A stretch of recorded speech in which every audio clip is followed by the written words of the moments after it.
It's time for another episode of the Shaun Tabatt Show, a podcast where I connect you with thought leaders from across the globe, digging into some of my favorite topics like personal development, marketing, spirituality, and pretty much any other shiny object that happens to catch my attention. Today, my very special guest is Andrew Klavan, and we're going to be discussing his new book, The Truth and Beauty: How the Lives and Works of England's Greatest Poets Point the Way to a Deeper Understanding of the Words of Jesus. That may be the longest subtitle I've had on the show in a while. Andrew, it is truly an honor, sir. Welcome to the show. Thanks very much. It's great to be here. Well, and on the one hand, I want to say Andrew is an author who needs no introduction. I am so familiar with his podcast and his content for many years, but I know for some of you who watch and listen to the show, this is going to be the very first time you are meeting him. So we're going to kick this off by having him share a bit of the Andrew Klavan origin story. So for somebody meeting you for the first time, give them a little context. What are a few things they should know about you? Well, I come from far away, I guess I should say. I started out as a secular Jew, meaning a non-believing Jew, who was I was a crime writer, a mystery story writer, suspense writer. My books did well, and they were made into movies with Clint Eastwood and Michael Douglas.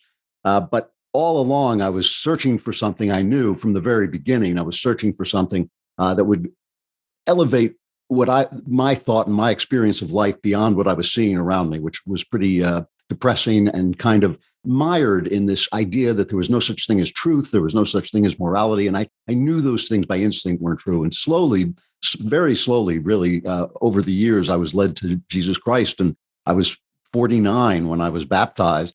And it was a huge turning point in my life, an amazing movement into a serenity and joy I had never expected to find in my life. My wife of now many, many decades turned to me about 3 weeks after my baptism and said, "You're an entirely new person." I said, "Well, that's what they told me, how they told me it worked." So there it is.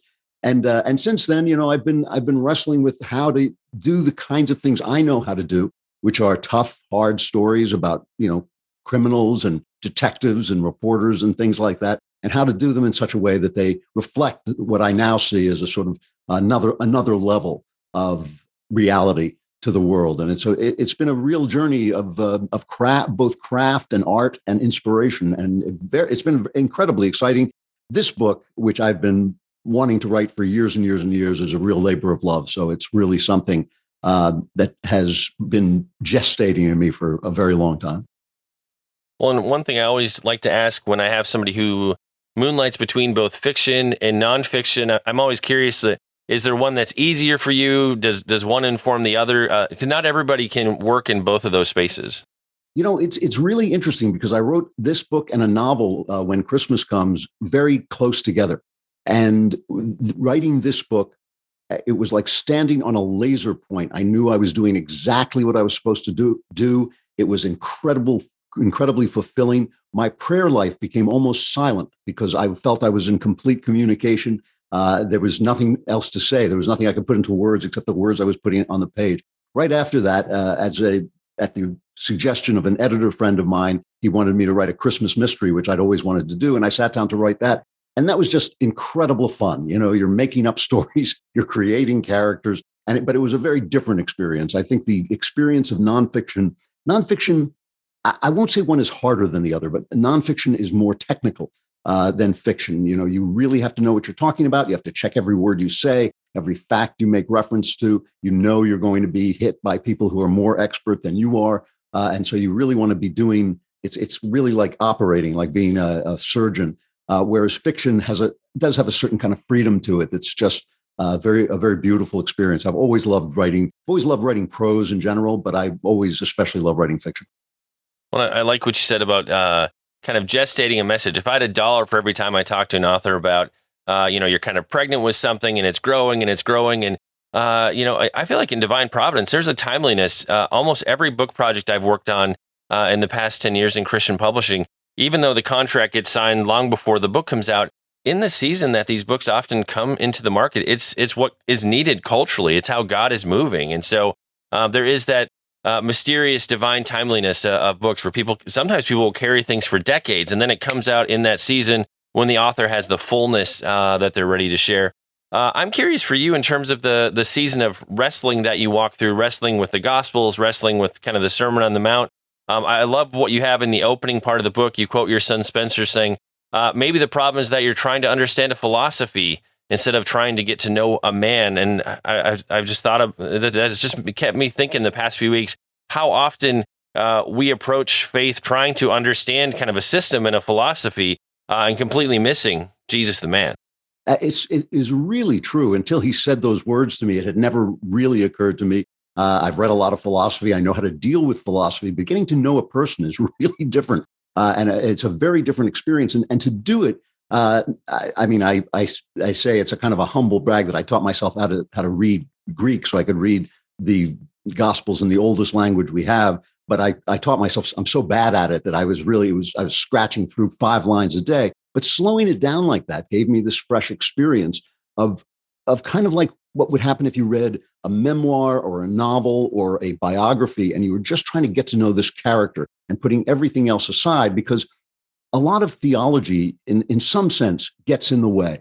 You can talk about the Trinity, you can talk about the end of days, you can talk about the sacrifice that redeems sin, you can talk about all those things, but those are about things that were done for us and the state of the world, and things that God is in charge of. Really, what I'm in charge of is my life and what I'm supposed to do with my life.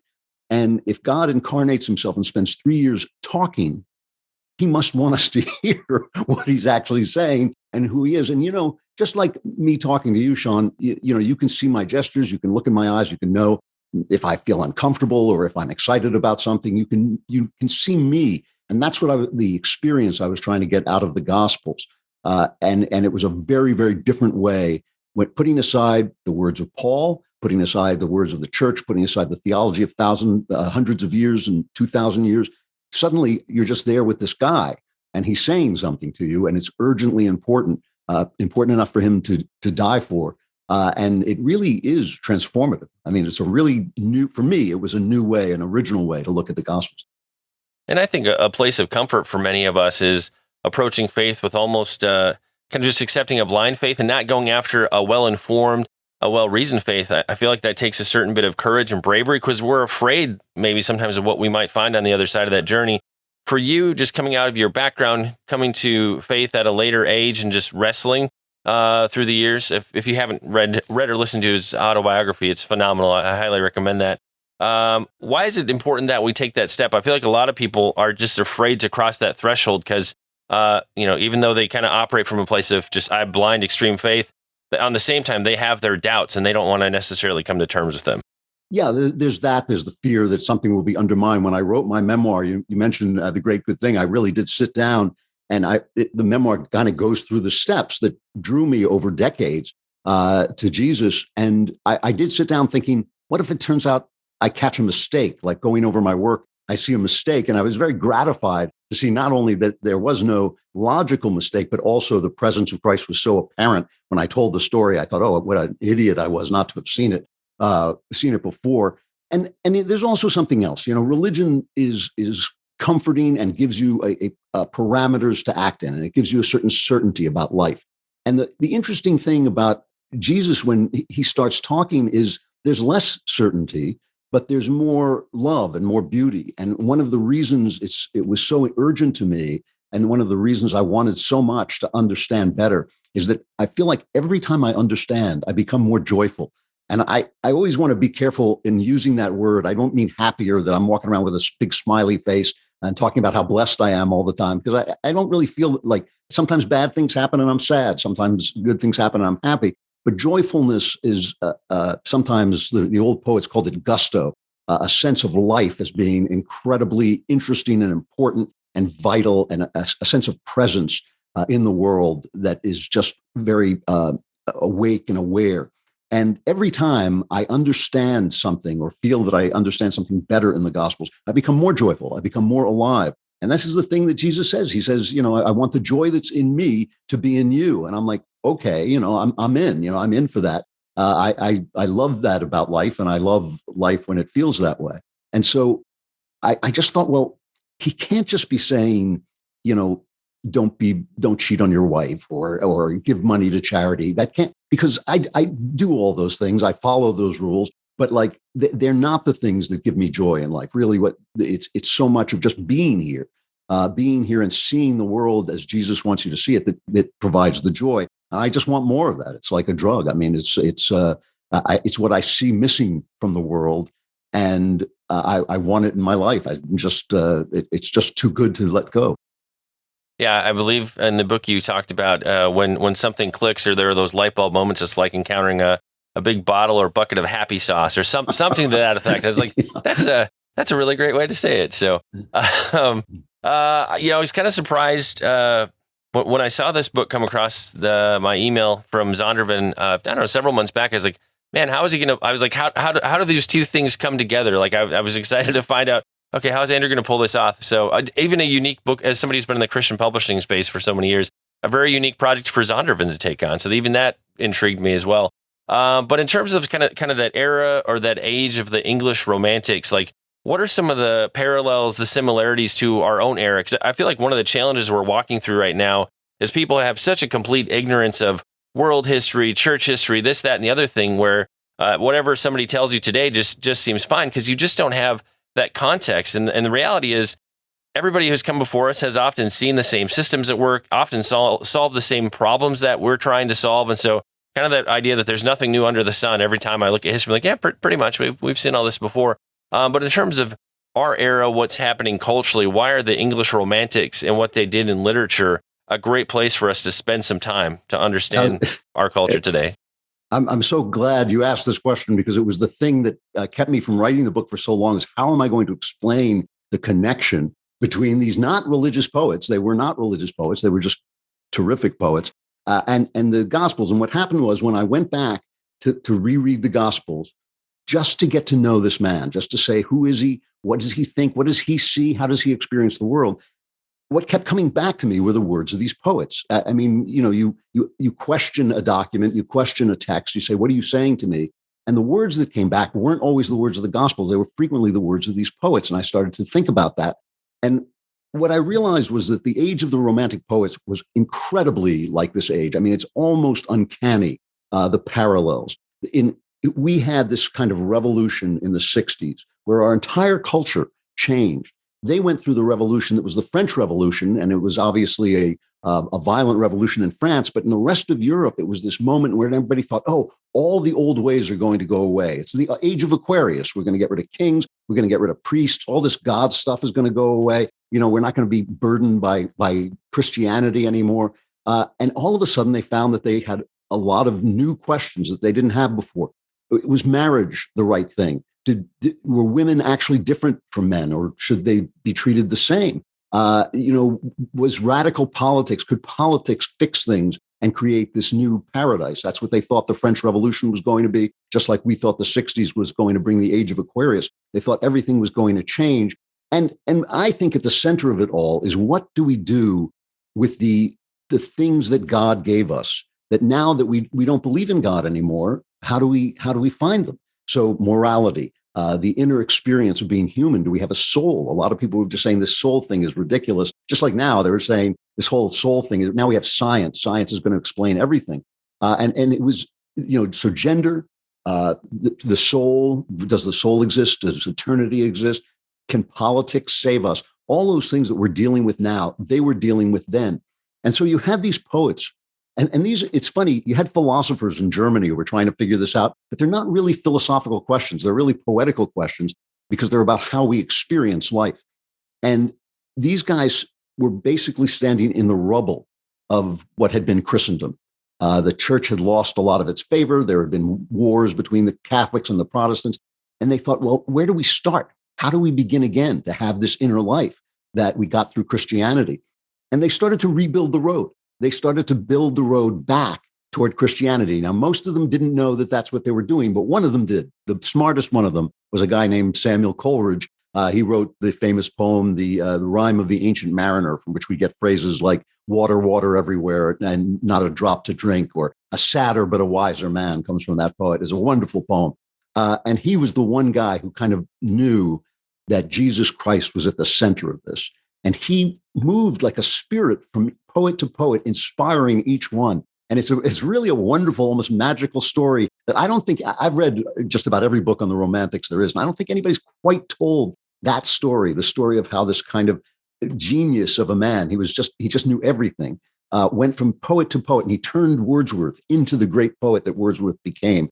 He inspired Mary Shelley in her writing of the book Frankenstein, which is one of the most profound books about gender you will ever read. Not many people see it that way, but that's really what it is. And he inspired John Keats, the most beautiful, most talented, most tragic of the poets who died. He died in his early 20s, but having already written poetry as great as Shakespeare's. He inspired him when he was at the moment of greatest despair and darkness. Coleridge spoke to him, and suddenly he broke through and wrote some of the greatest poetry ever written.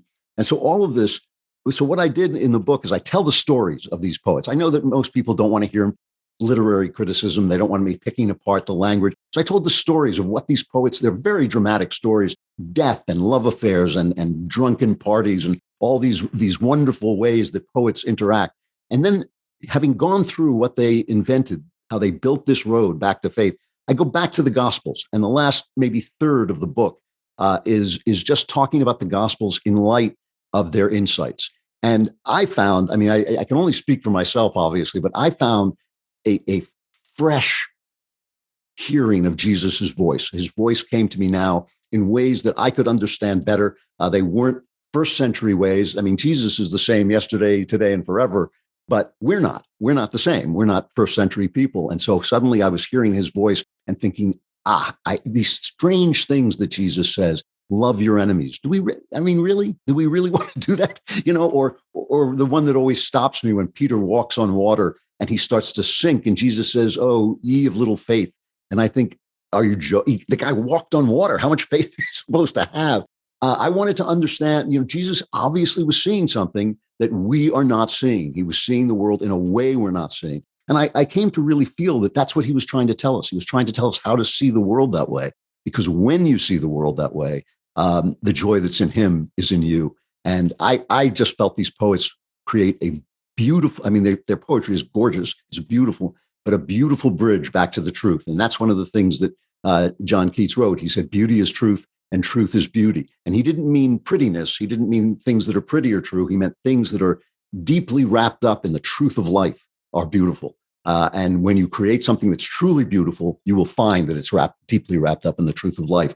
And that brings me back to Jesus, who is, he said himself, he is the truth. He is the way and the truth and the life. And when you see through his eyes a little bit, it's an amazing experience.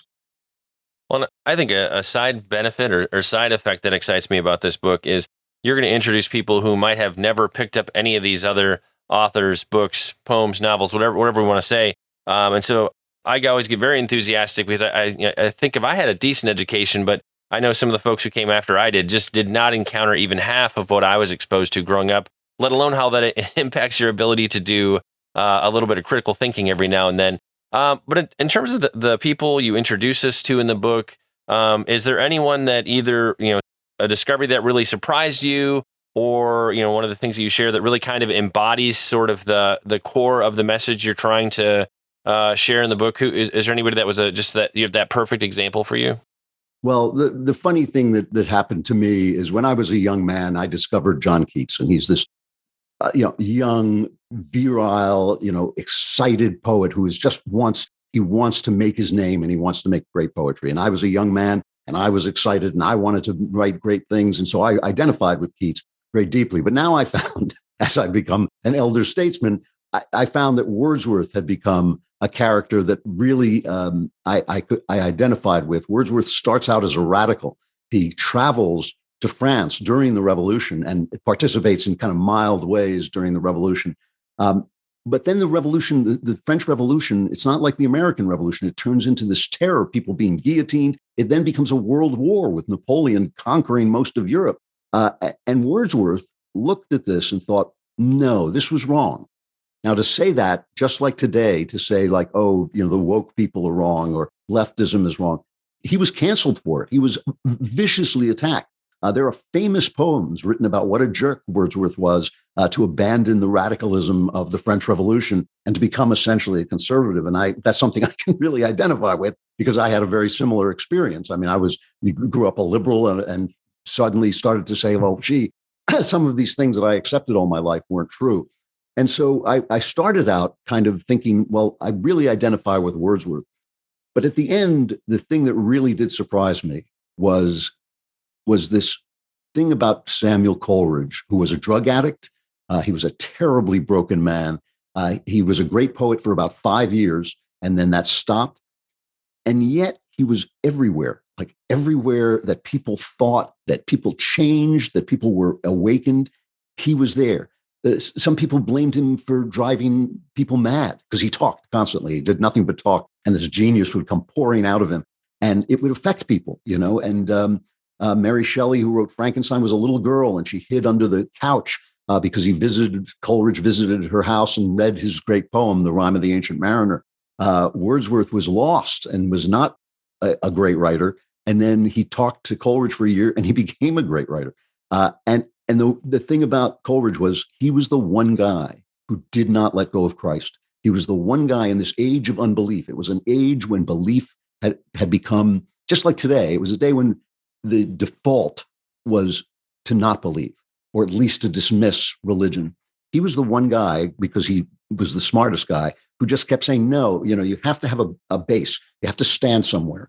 And so he just became a very surprising presence. When I gave the book to my son to read, because my son kind of inspired me to write it, he said, well, you obviously like Coleridge more than anyone. And I thought, gee, I didn't feel that way when I was writing it, but he just kind of impressed himself upon me. Such a sad, broken guy, and yet so lovable in so many ways. Just a fascinating character. Well, I think the place I'd like to land the interview in terms of my audience, all of my friends are authors or they're ministers, or that's largely the group I roll with. But whether we're talking people who are creating content for podcasts and video, we're writing. I wrote down in my notes, in an age of unbelief, kind of an entryway back to the faith. In terms of, could we be inspired by what you share in this book to start baking that more intentionally into everything that we're doing? Because as a guy who works in Christian publishing, I go, most of the people I encounter in culture, they're not going to go to Amazon and pick up a copy of the book that I'm helping to market or promote, but I can create an interview or create some other kind of content with an interesting person that they would actually listen to. And can we draw them towards the faith? So kind of, that's kind of the evangelical bent of my heart, wanting to reach the lost. But, rather than just being, we write Christian books, whatever it might be, could we take a few pointers from kind of the authors you share with us in the book and bake more of that into what we're doing? I don't even know how you're going to respond. I'm curious. No, I think absolutely. First of all, I think it's a great question. I think the church, speaking of the church spiritual, I think the church is a little lost right now because we had it so good here in America for so long. It was kind of the center of our moral order, and now it's being rejected by the mainstream and by the elites and by the media. And on the one hand, you have a church that's desperate to be relevant and to make a difference. And we're going to make the world a better place. Well, the one thing you notice about Jesus is he never said the world is going to become a better place. He said, people hated me, and if you follow me, they're going to hate you, and the world is going to be tough. Give your money to the poor, but the poor you will always have with you.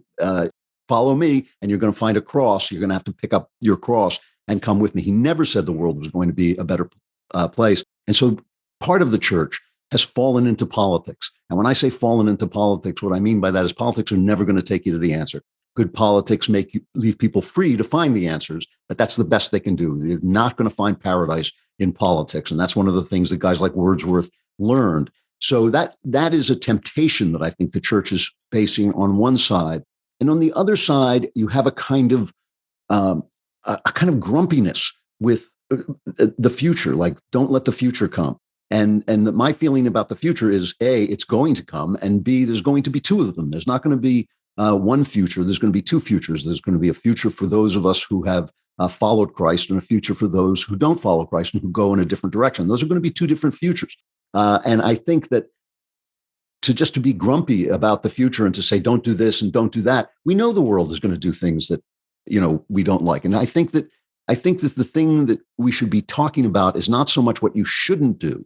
The rules for what you shouldn't do are preparation for what you should do, which is learn to see the world as God sees it. One of the things that was a revelation to me when I went back to it, because we know the gospel so well in a way that we don't hear it anymore, is Jesus says, love your enemies so that you will be like your Father in heaven. You will be a son to your Father in heaven, because he treats good and bad people the same. And I thought, oh, so it's not really about, being a nice, simpering guy in the face of evil. It's not really, you just let people walk all over you, or you let evil thrive, or you don't put people in prison when they have to go to prison. It's that you're supposed to see something the way God sees it.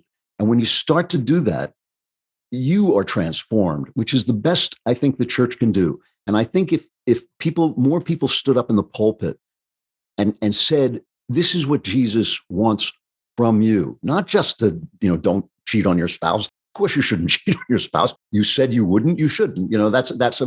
Goes without saying, not just to be generous. We all know we have to do these things. But what does it mean to give away everything you have or to let go of everything? What does it mean in your specific life?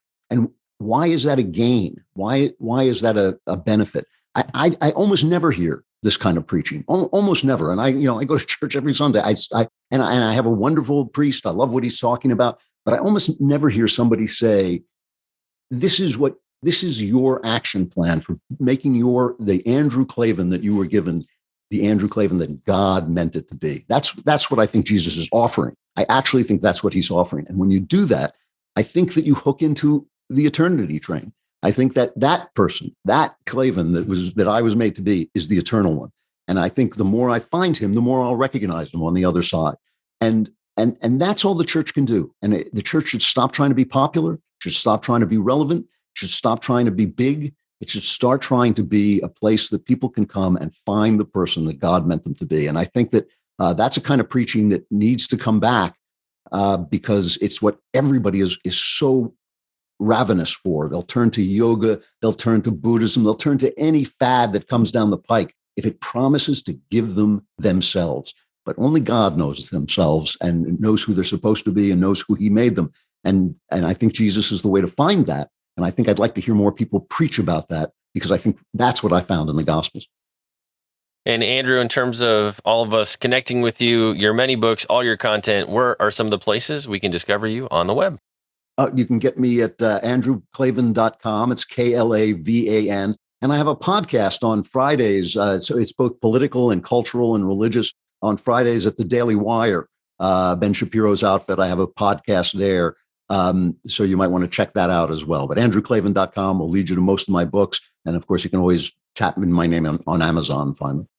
And the whole time you're saying that, in my head, it's just going, there are no E's in Klavan. If you listen to his content, you can't miss that jingle. But like we do with every episode, we'll make it easy. We'll have links in the show notes to Andrew's social media, his website, all the places you can buy the book, all the things. It'll be easy. You can just click on through.